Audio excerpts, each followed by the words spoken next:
안녕하세요. 알쓸투전입니다. 이번 영상은 미래가 기대되는 유망주에 대한 이야기를 이어나가 보겠으며 그룹업과 헬스 에쿼티에 대한 이야기, 이 기업들이 가진 투자 매력도 및 지극히 개인적인 생각들까지 이야기해 보겠습니다. 기대되는 유망주 시리즈는 빠르게 성장하고 있는 잘 알려져 있지 않은 보석 같은 중형 주식들을 찾아보는 시리즈입니다. 보석 같은 기업들을 어떻게 선별하려 하는지는 1편에서 자세히 다뤘으니 아직 안 보신 분들은 우측 상단의 카드를 클릭하여 1편을 먼저 시청하고 오시는 것을 추천드릴게요. 본격적으로 시작하기 전에 구독과 좋아요, 알림 설정까지 잊지 말아주세요. 그룹업은 음식 배달 플랫폼을 운영하고 있는 기업으로 미국판 배달의 민족 또는 요기요라고 보시면 되겠습니다. 2020년도 매출이 1.8빌리언 달러, 2조 원 가까이 되기에 상당히 규모가 큰 기업이라는 점은 기억해둘 만하죠. 한국의 배달의 민족의 경우 2020년도 매출이 1조 995억 원이었다고 하니 규모가 배민의 2배 정도 되는 기업입니다. 다들 아시겠으나 음식 배달 플랫폼이 가지는 기능들에 대하여 짚어보고 넘어가죠. 먼저 소비자에게는 훨씬 다양한 배달을 시킬 수 있는 음식 카탈로그를 제공합니다. 이 플랫폼이 아니었다면 절대 시켜 먹지 않았을 만한 식당 및 메뉴도 쉽게 찾을 수 있게 해주죠.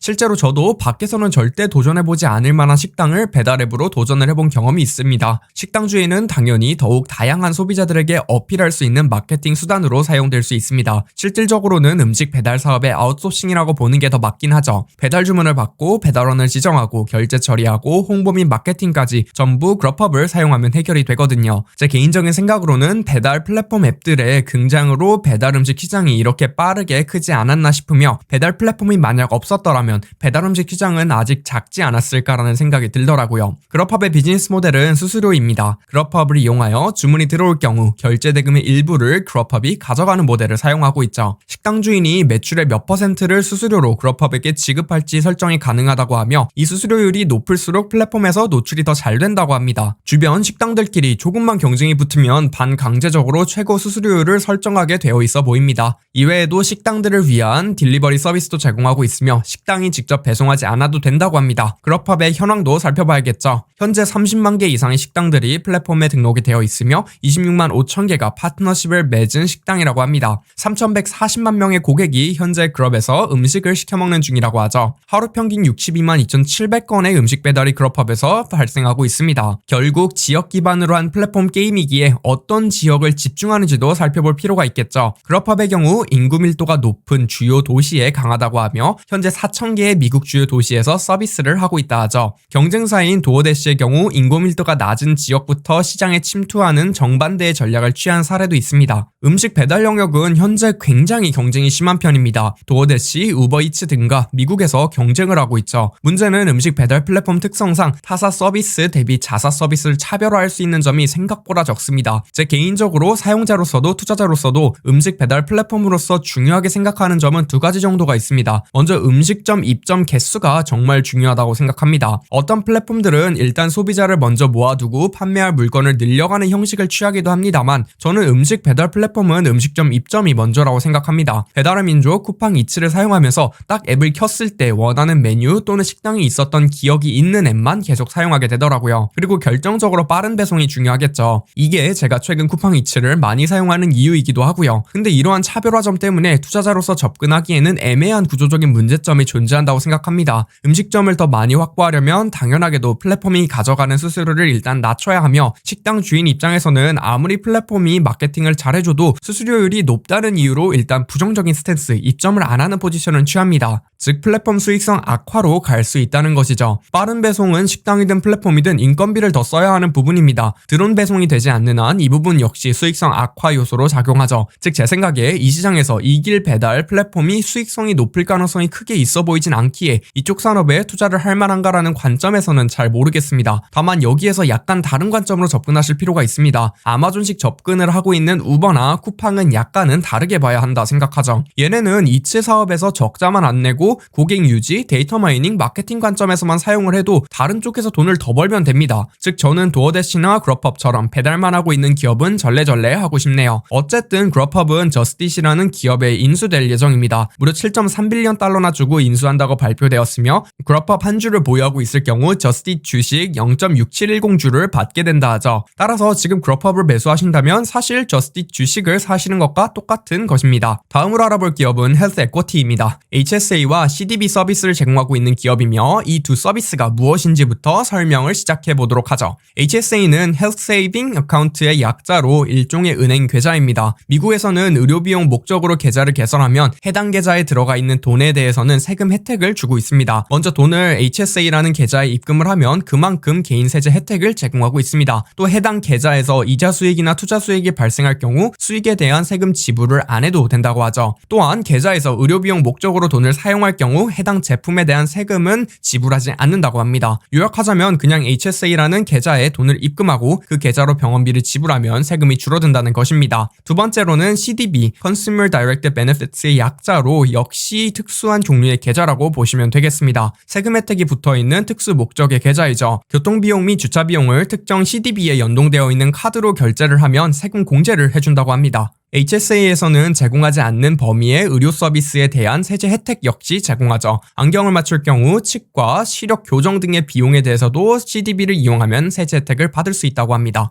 그래서 지금쯤 뭔가 이상하다 느끼실 텐데 헬스 에쿼티라는 기업의 고객은 도대체 누구일까요? 당연히 기업이며 기업이 자사 직원들에게 이러한 특수 계좌들을 복지 형태로 제공하는 것입니다. 기업이 매달 계좌 개수당 돈을 지불하는 형태이죠. 그리고 이러한 계좌로 혜택은 직원들이 보는 것입니다. 기본적인 세제 혜택 외에도 헬스 에쿼티만의 다양한 혜택들을 제공하고 있습니다. 일단 병원별 의료비용 비교 및 의료 상담 서비스를 제공합니다. 합리적인 의료비용으로 최고의 의료 혜택을 받아볼 수 있게 연결시켜주고 있죠. 계좌에 일정 금액 이상을 입금해두면 그 돈으로 투자를 할 수 있게 도와주고 있습니다. 고객이 직접 이 자금을 관리할 수도, 전문가와 상담을 통하여 투자할 수도, 또는 전문가에게 모든 투자를 일임할 수도 있게 매칭시켜주고 있습니다. 의료비용을 보험 처리하기 쉽게 필요한 정보들을 문서 작업 비슷하게 정리하여 제공하기도 합니다. 그래서 비즈니스 모델은 세 가지를 보유하고 있으며 생각보다 좋아 보이는 기업이었습니다. 일단 앞에서 언급한 기업이 매달 계좌당 지불하는 서비스 비용이 있습니다. 그리고 계좌에서 발생하는 이자 수익을 기반으로 한 보관 비용 역시 존재합니다. 해당 계좌로 투자를 하는 고객일 경우 중개 수수료를 얘네가 가져간다고 하죠. 즉 계좌에 입금이 되어 있는 금액에 비례하여 수익을 창출하고 있습니다. HSA CBD 계좌로 결제를 할 경우 결제 수수료도 가져가고 있습니다. 재무도 조금 특이해서 살펴볼게요. 매출은 꾸준하게 증가하고 있으며 내부 사업을 통한 유기적인 성장과 인수를 통한 성장 두 가지로 매출을 성장시키고 있습니다. 계좌 수에 비례하는 매출, 서비스 매출이 정말 가파르게 성장했죠. 매출은 734밀리언 달러를 벌었는데 남긴 돈 순이익은 8.8밀리언 밖에 되지 않으며 순수익률로는 1.2% 정도 되네요. 그래서 비용을 살펴보니까 기술 및 개발 비용에 엄청 쏟아붓고 있더라고요. 인수로 인하여 해당 비용이 갑자기 높아졌다던데 미래에 이 비용이 낮아질지 확실하게 모니터링을 해야 하는 부분 같습니다. 차입은 924밀리언 달러로 작년 1.18빌리언 달러 대비 감소하여 빌리는 돈 수준 역시 나쁘지 않아 보입니다. 개인적인 생각을 얼른 해보죠. 일단 진짜 괜찮아 보이는 기업입니다. 경쟁력이 있다고 판단이 서는 수치적인 부분은 2010년도 점유율이 4%였는데 2020년도 시장 점유율을 16%까지 끌어올렸습니다. 그리고 비즈니스 모델상 긍정적으로 보였던 점은 시간이 지남에 따라 헬스 에쿼티가 관리하는 계좌의 크기, 계좌에 들어가 있는 돈의 액수가 증가할 것이라는 점이죠. 의료 비용으로 쓰는 비용보다 사람들은 입금을 대체로 더 많이 해둘 것입니다. 그리고 사람들도 직급이나 시간이 지남에 따라 돈을 더 많이 벌 것이고 의료 비용 또는 세제 혜택을 받기 위하여 더 많은 돈을 해당 계좌에서 굴릴 것으로 보입니다. 마지막으로 금리 인상에 긍정적인 영향을 받을 은행의 성격도 갖추고 있습니다. 금리가 오르면 헬스 에쿼티의 비즈니스 모델인 이자 수익을 어느 정도 가져가는 모델의 수익성이 증가하게 됩니다. 코로나 때문에 미국 금리가 낮아졌는데 이 때문에 헬스 에쿼티의 보관 비용에 대한 수익성이 떨어지기도 했죠. 따라서 금리가 오를 것이 두려워서 주식 투자를 꺼리실 만한 분들께는 꽤